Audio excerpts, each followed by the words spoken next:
Alright, let's talk about this beast, the Mercedes-AMG Formula 1 steering wheel. And yes, Mercedes-AMG is the correct German pronunciation of this name. This wheel is built from actual CAD data from the Formula 1 wheel. So we have the real rotary encoders, the real button layout, and it's really expensive.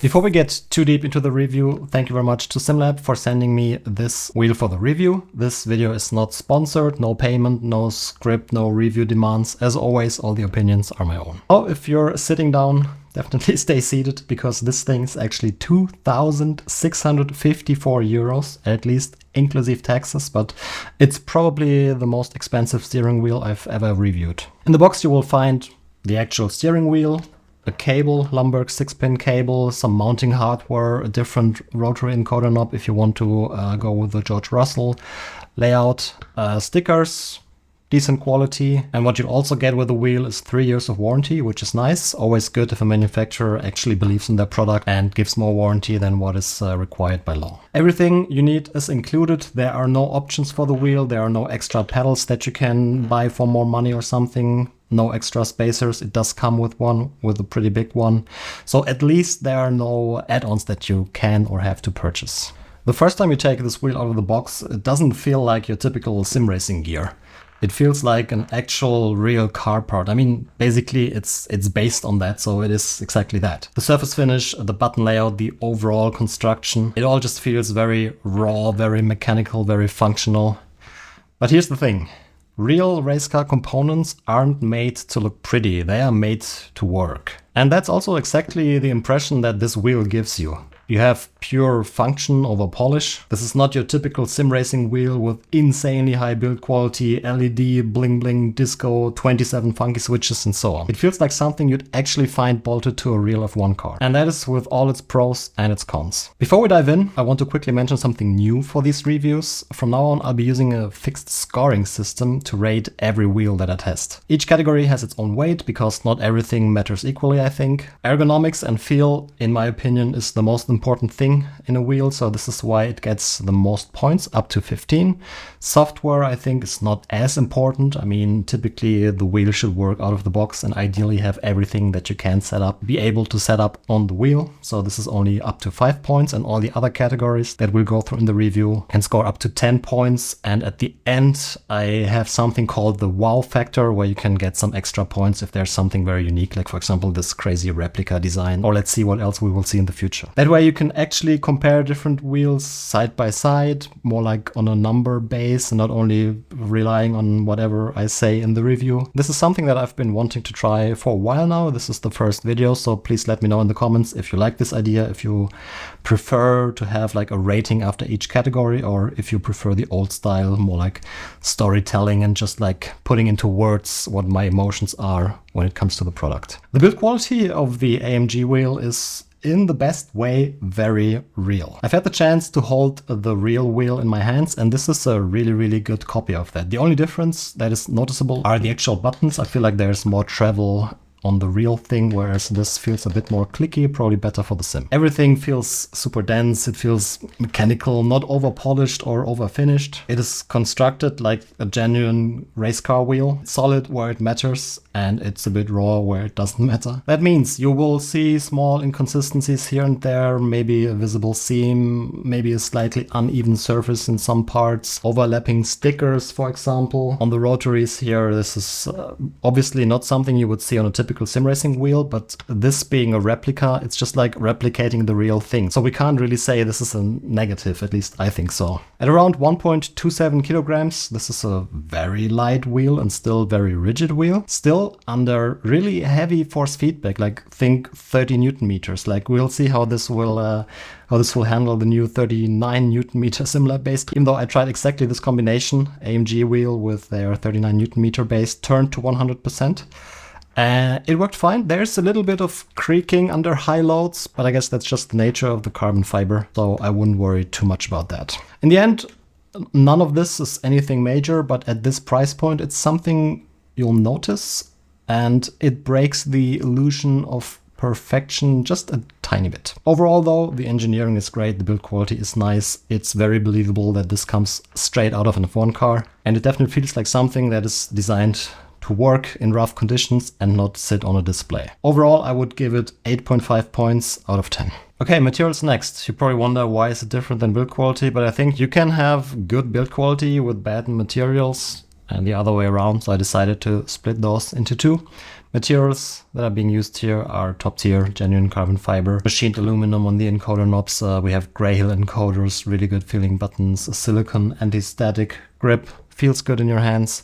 It's all proper race grade hardware, the same stuff that's being used in the real car, except for the buttons, like I said. But again, don't expect a luxury finish or anything here. It's definitely built for functionality. Everything on this wheel feels designed for performance, not for aesthetics. It's authentic, it's tough, and it's completely unpretentious, but still materials are great. I give it 9 out of 10 points.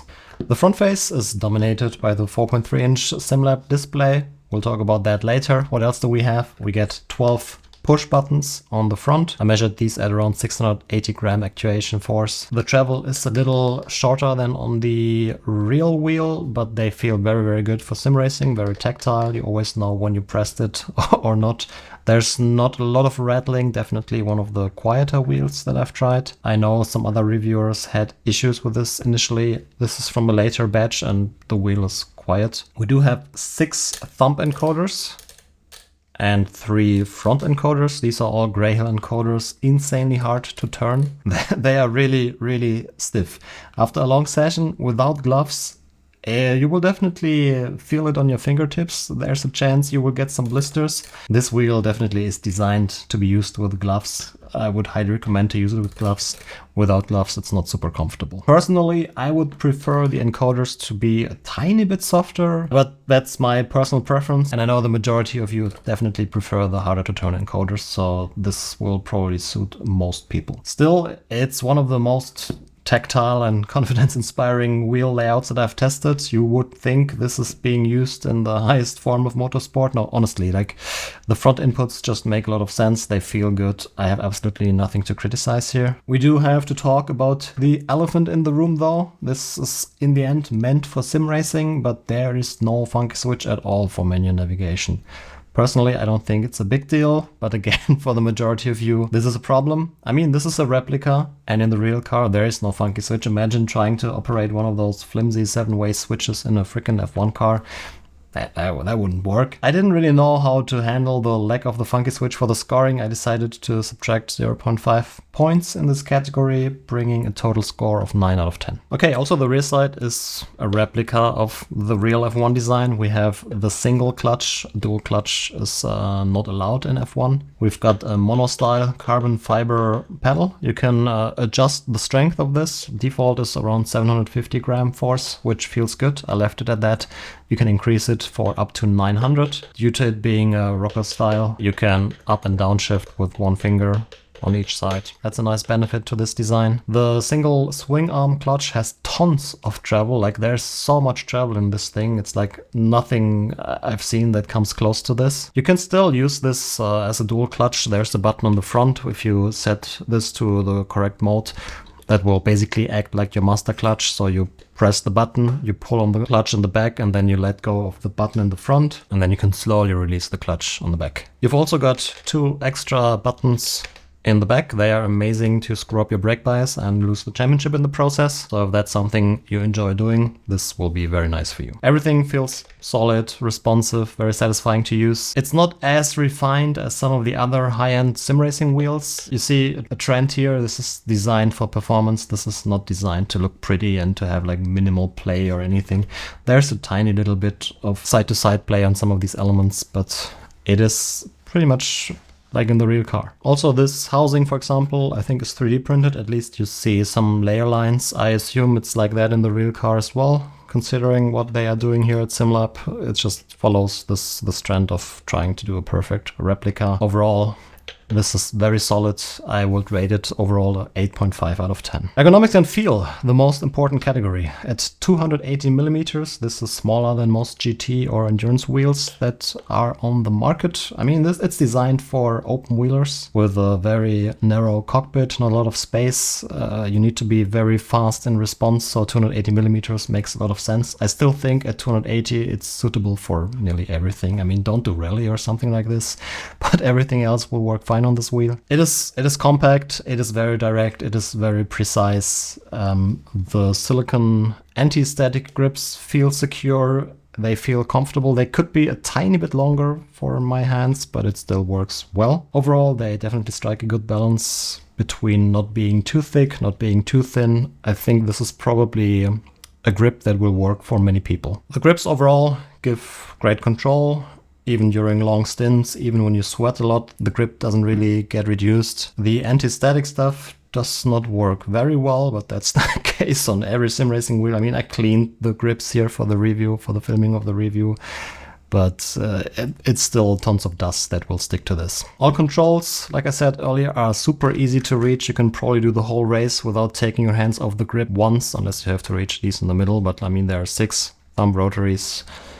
Absolutely no complaints here. The only thing is maybe like the little stiffer encoders that people need to get used to, but apart from that, ergonomics are really, really great, and I give it a 13.5 out of 15 points. Okay, let's talk about the display, RGB stuff. The display is a custom display designed by SimLab. Let's actually turn it back on. It looks insanely good. The resolution is still relatively low. It's like the same as the Vocor, but that's a limitation of the USB 2 transfer speed, because the whole image stream is sent to the wheel and not only the data.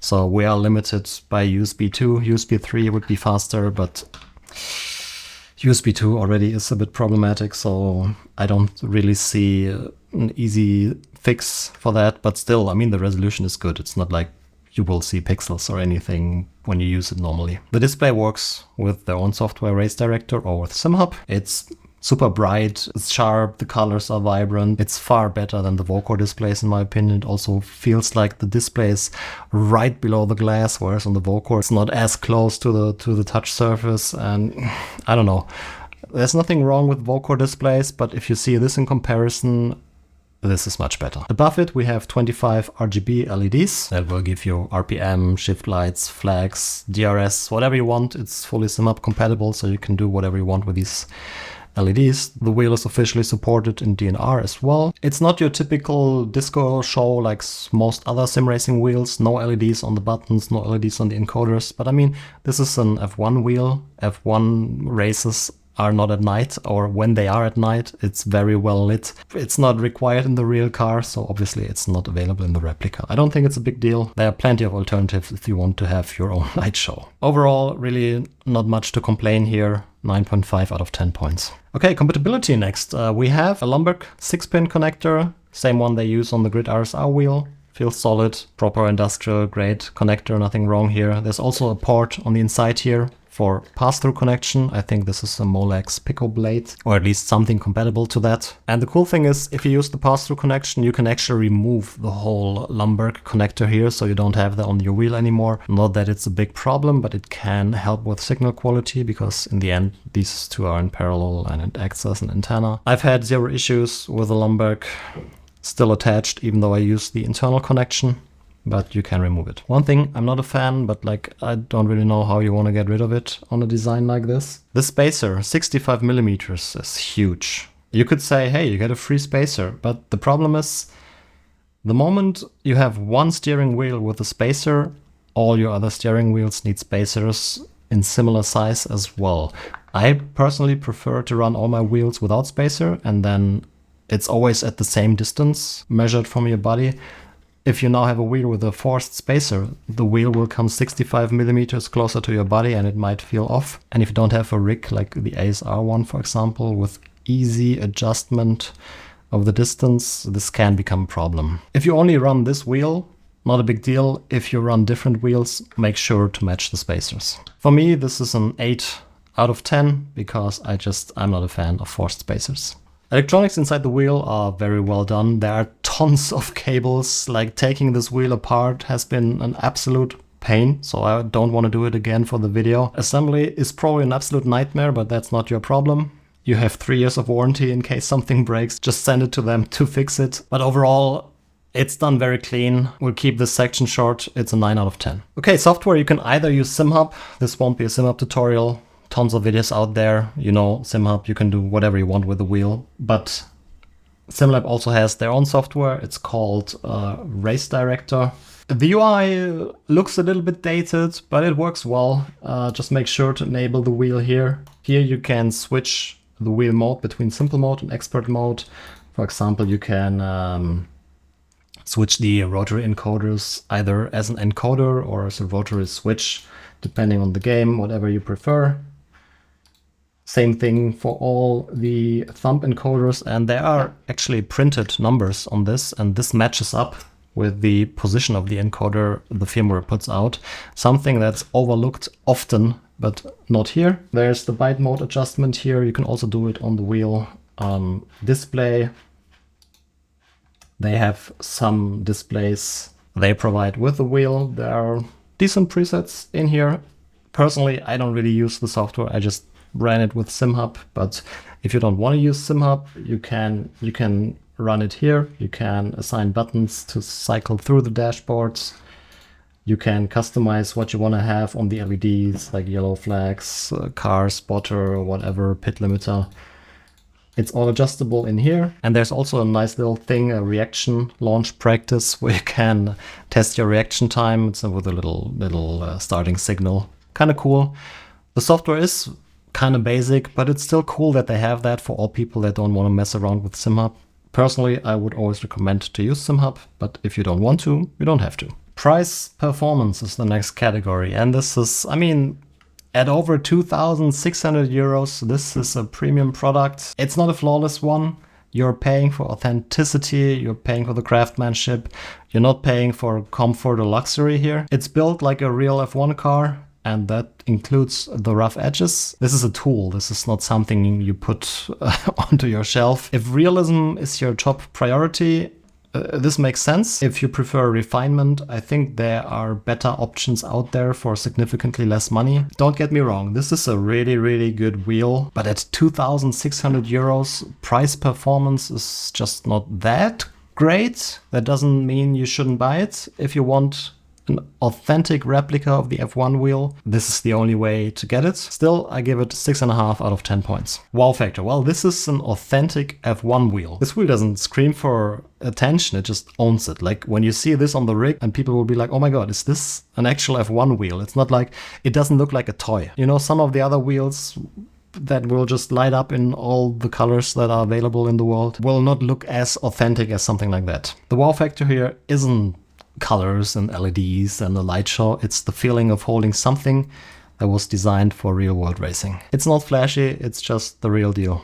I give it 2 extra points for this. So the final score is 89 out of 100. The SimLab Mercedes-AMG steering wheel is just one of the most authentic sim racing wheels available. I mean, it's not really a sim racing wheel, it's just the real deal. It feels mechanical, it feels functional, it feels alive on the rig. It's like something that feels like pulled straight out of the F1 car. Obviously, that realism does come with a trade-off. It's not the most comfortable, most refined, highest build quality wheel that was ever made. The slight creaking under high force feedback is not something you really want to see at this price point, even though I totally understand where it's coming from. But again, this is not luxury, it's just a luxury price, it's realism. This wheel definitely is not for everyone. It's for people who want to have the real thing with all the imperfections the real thing has as well. It is super expensive, but it's also one of the most convincing pieces of racing hardware or sim racing hardware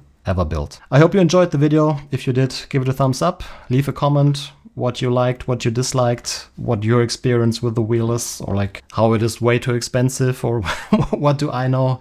Subscribe to the channel, and I hope to see you all in the next one. Bye bye.